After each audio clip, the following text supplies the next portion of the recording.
If you've been wondering about the MAC Studio Fix All Over Everywhere face pen, then I'm here to give you the scoop. Hi guys, it's Sue and welcome back. I finally got my hands on this little guy. Very excited to try it out. I have seen a couple of reviews on YouTube and I wanted to try it for myself. So at first glance, this looks like an absolute dream come true. It comes in a really portable container. It comes with a little nozzle type applicator, so you just squeeze the button at the back of the product and you squeeze a little bit out. So the idea is that you can squeeze out small amounts if you want to do touch-ups on the go. So really does look like a fantastic product which probably has a place in every woman's makeup bag. So let's see if it is all that. I'm going to talk a little bit about what MAC says about the product. I'm going to show you the application. I'm going to do a full wear test. And then I'm going to come back and we're going to decide whether this is something worth considering or whether it's just a gimmick. So a little bit about it. What do they say? MAC says it's a multi-use concealer. It's medium to full buildable coverage. It has a natural matte finish. It's transfer proof. It's waterproof. It has 36 hours wear. It's infused with vitamin E, hyaluronic acid and caffeine. And it comes in 33 shades. So you do get 12 ml of product in this device dispenser. And it retails for 35 US or 630 Rand. So it really is quite a big chunk of change, but we're going to talk a little bit more in depth about that at the end of the video once I come back and we've seen how it's worn throughout the day and we can properly look at the value for money versus the benefits. So now on to the application. I've applied my skincare, I've applied my sunscreen, and I've also applied a little bit of under eye cream just because I want to trial this as an under eye concealer as well. So taking the little pen, take the lid off. Now there is a button at the bottom and this is a twist and lock button. So they say that if you twist it halfway, you'll get a small amount of product and that's for spot concealing. And if you twist it the whole way, you're going to get a full pump. So we're going to see how this works. So just twisting. There's a very, very slight difference between halfway and full. So it's really much of a muchness. There's not a very distinct kind of click when you push it halfway. So you just need to be aware of that. So I'm just going to push it the full way open. And then I'm going to pump a little bit of this onto the back of my hand. So I've used quite a generous pump. That was probably a pump and a half. And I am going to use this as a foundation as well as a concealer. So they do say that this is medium to full coverage, but I'm going to start off very small.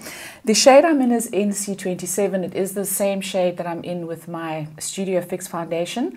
I do find that the Studio Fix oxidizes, and I have heard that this oxidizes as well. So going on, it does look a little bit light, but we're going to see how that fares and what it does on the skin at a later stage. So just starting off very small because I do prefer a medium coverage. So just dotting that on lightly. And then I am going to go in with a brush.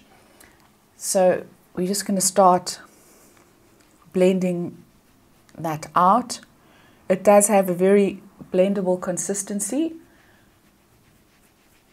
It's blending in just fine. Very similar to the Studio Fix foundation. They say that this is kind of somewhere between the Studio Fix and the MAC Pro Longwear Waterproof, which they don't make anymore. So this is somewhere kind of in between that. So just blending that out, very, very easy to blend. It is giving me a kind of satin finish at the outset. It is covering a little bit of my redness. So it is giving me quite a light medium coverage to start. Just going to blend that onto the forehead. So I think I might build this up slightly. Just add another couple of dabs to my cheek area where I do have redness, a little bit to my nose as well. I also have a tiny little spot there that I need to conceal. So this is very much like I would say it's more of a foundation than it is a concealer, but we're going to try it under the eyes and see how it fares, because maybe we will be surprised. But it is going on beautifully, and it really does remind me of the Studio Fix, and in fact a little bit of the Pro Longwear waterproof, definitely giving me the same vibes. So that's covered quite nicely. It is definitely medium coverage. I'm not going to build it up to full coverage. I'm going to leave it at that. So it's giving me a satin matte finish. It's doing a beautiful job of blurring my pores, which is not an easy task.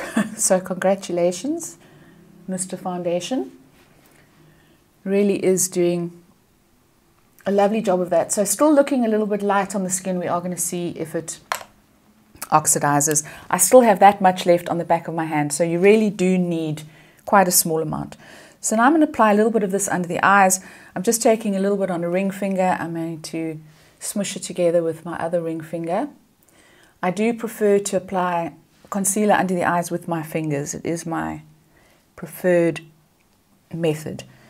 So we're going to try that. I'm just going to start, oh, it's very yellow.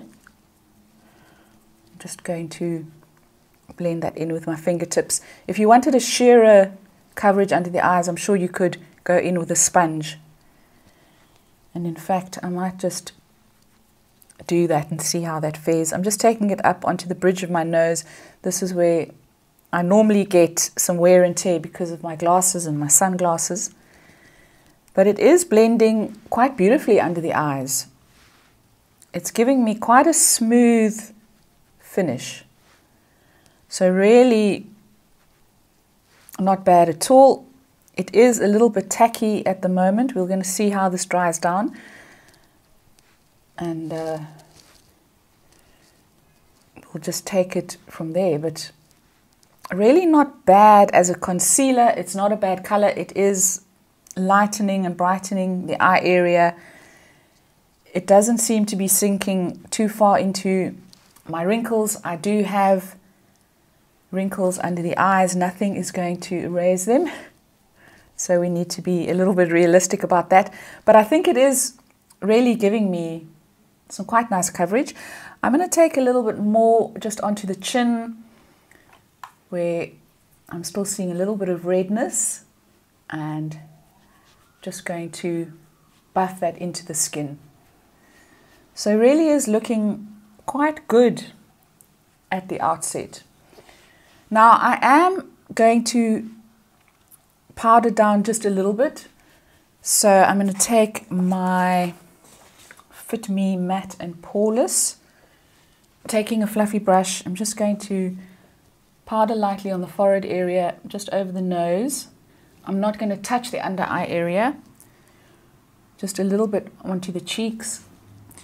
This is a very, very light powdering, and it's more to see how the blush applies, because I'm using a powder blush today. So really very, very light.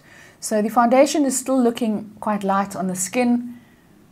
We are going to see if it oxidizes and gets a little bit darker. Now I'm going to apply a little bit of blush, and we're just going to see how it fares when you are putting products over the foundation. This is the Milani Baked Blush in Berry Doro. So just going in with a light powdering of that. The under eye area is really looking good. So obviously, when you look really closely, you can see there's a little bit of evidence of concealer, so it doesn't just sink into the skin and magically obliterate all the lines and lighten and brighten all at the same time. It is, after all, only a concealer. It's not a magic wand. The blush is applying really beautifully. It's not moving the foundation around. So really is really is looking quite good. So far everything's looking pretty good. I'm pretty pleased at the application. I'm pleased at how the foundation is on my skin initially. We're going to see how it wears throughout the day. I'm going to come back in a few hours and then we're going to talk a little bit more about the product, the value for money, and whether it's worth it or not. So I'll see you later. Hi guys, so I've now had the concealer pen all over my face for a good solid 8 hours. So what are my thoughts? Now before we dive into my thoughts, I just wanted to clarify up front that MAC does not market this product as a foundation. So it's marketed as a concealer pen for spot blemishes, and it can also be used under the eye area. So we're not going to take off points from MAC in terms of its overall performance as a foundation. So having said that, at the 8-hour mark, I feel like it has worn quite well throughout the day, but it is starting to wear off. I can see that it's worn off around my chin, around my nose area, and on my upper lip as well. It's also started to settle into my pores, fine lines, and wrinkles. I have blotted once or twice throughout the day. So overall, it gave an okay performance as a foundation. Where I think it's really worked is under my eye area as a concealer. So it really has stayed true all day. It hasn't moved throughout this area, and it also hasn't dried out my under eye area. And that's an issue that I do have with quite a few concealers. They tend to kind of like suck all the moisture from the skin under my eyes, and at the end of the day all my fine lines are looking really exacerbated. I didn't find this to be the case with the concealer pen, so I think it's going to be a really great concealer for me. It is very similar to the Studio Fix foundation. If you are looking for a foundation for a couple of dollars more, a couple of rand more, you will be getting 30 ml of foundation versus what you're paying here for 12 ml.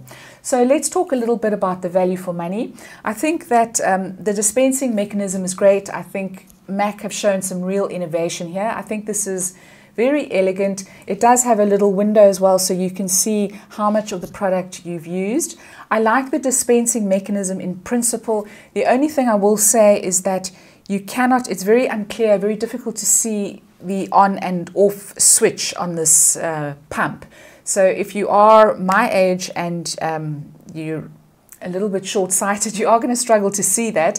So the only way you're really going to know if the switch is off is by pressing the pump. And of course, if the switch is on, you're going to get a whole lot of foundation or concealer in the lid of the dispenser. So I do think that MAC have been a little bit too clever by half. I think they could have really simplified things. They could have put the product into an applicator like this. This is the L'Oreal Infallible Concealer and Foundation in one.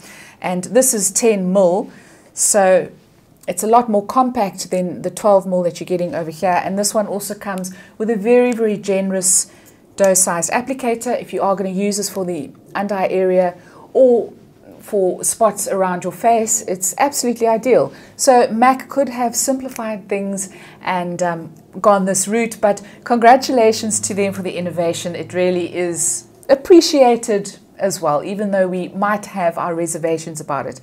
The other thing, which, not to put a damp on anything, but whenever packaging is too clever, I get very nervous that you're going to be halfway through the product and you're going to come unstuck. The packaging is going to break, the dispensing mechanism is going to become faulty. So that is just one little niggle of mine. Of course, if you're using a product like this, that's never going to happen. So guys, let me know if you have used this product. Let me know your thoughts. I'd love to hear from you. I'd be very interested to see what you think about it. The other thing I wanted to mention is that it didn't oxidize as much as I thought it would. So I guess that is a good thing. And let me know how it fares as an under eye concealer for you. Please leave me a comment down below. If you enjoyed this video, please give it a thumbs up and I will see you next time. Ciao, ciao.